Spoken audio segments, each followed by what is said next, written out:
Sabet stood erect with the child in his arms. Wei took a step away from Luli. Luli decided to remain on her hands and knees when she saw another man, Falson, emerge from the shadows behind Safford. Falson had no glow.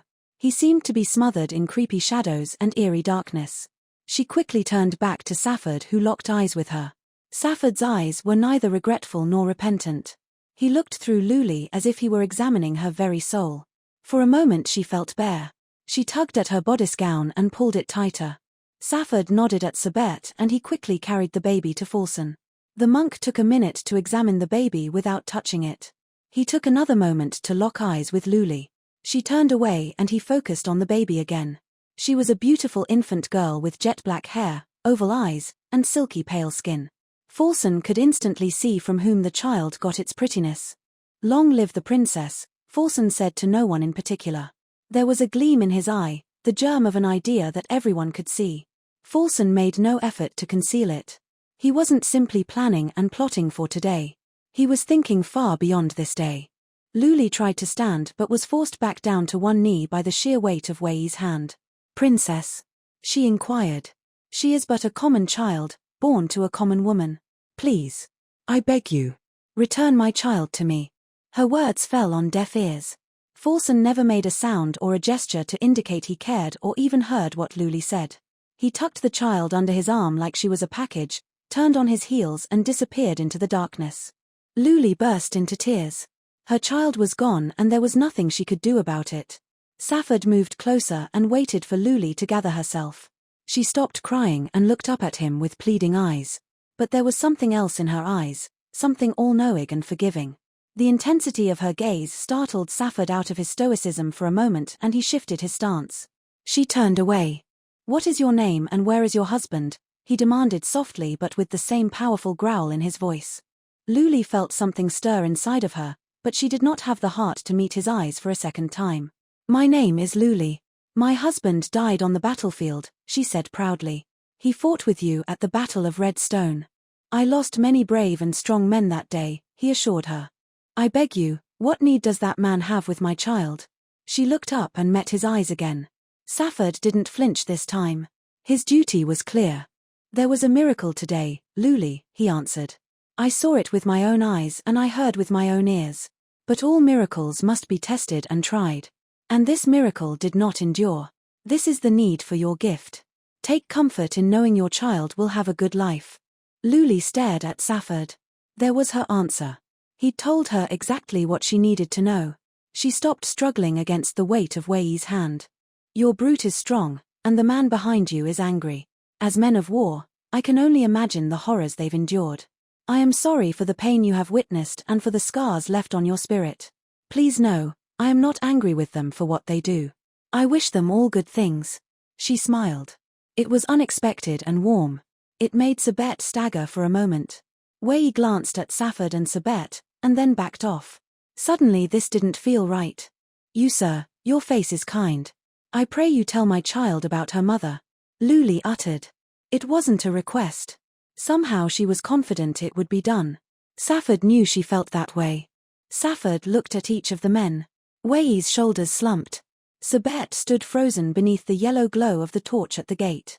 He was no longer out for blood. The anger had vanished from his eyes.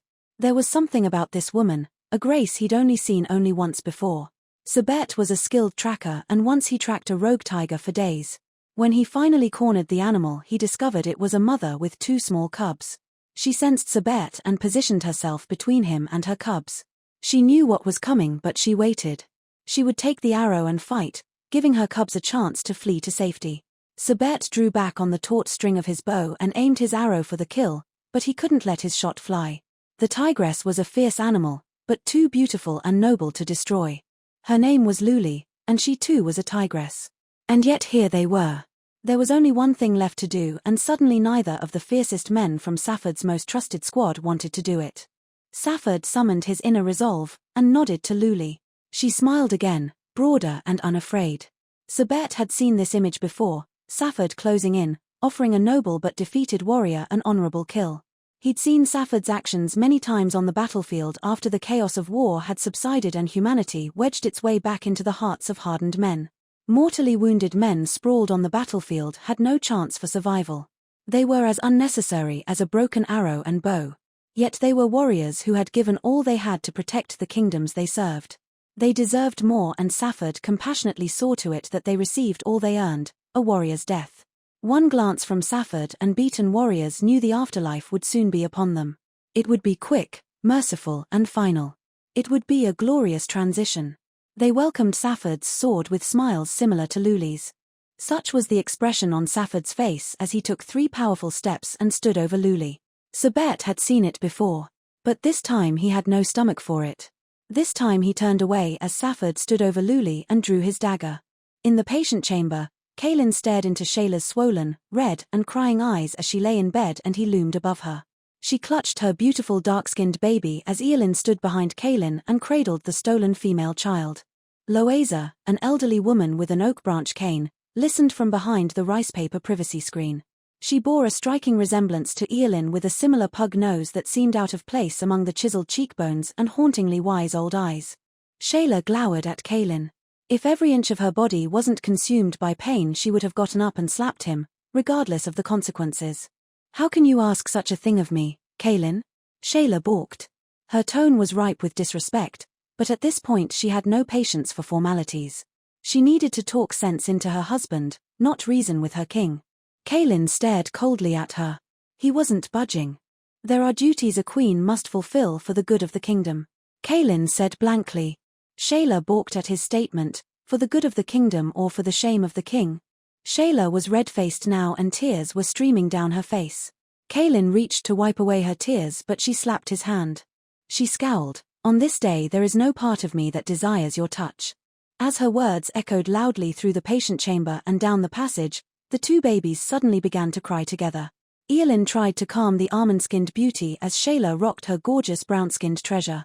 The babies' cries rang out like thunder in Kaelin's ears until he could bear it no more.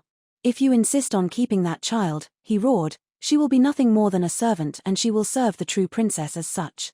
He leaned in closer to make sure Shayla understood the severity of his next statement.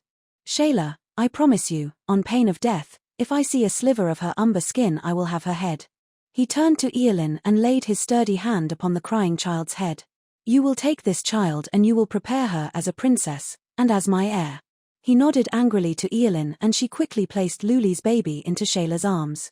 As Shayla held both babies together and began rocking them, they eventually stopped crying. The room became eerily quiet as Eowyn stared at the babies. Even Loaza peeked from behind the rice paper screen divider.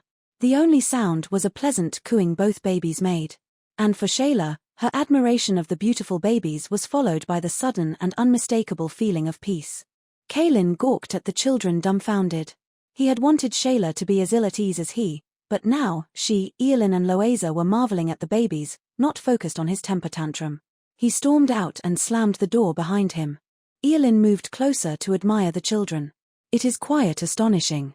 The children bond already," she said. "They do so through you, my lady." Shayla stared at both babies in her arms. Her child was noticeably larger than Luli's child even though she was a newborn and 2 months younger. Shayla nuzzled the children's noses and spoke softly to continue consoling them.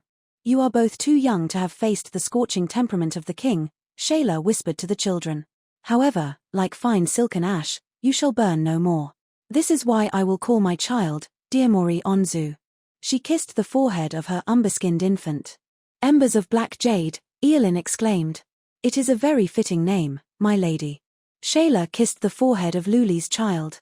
"I will not give in to the king's anger and resent you, young one." She reassured the attentive child. "You are now mine, and I will care for you as such. I shall call you, Mieko Inzo." "Ashes of bright pearl," Eowyn exclaimed with wonder and delight. "The names you choose for each infer great honor and destiny, my lady."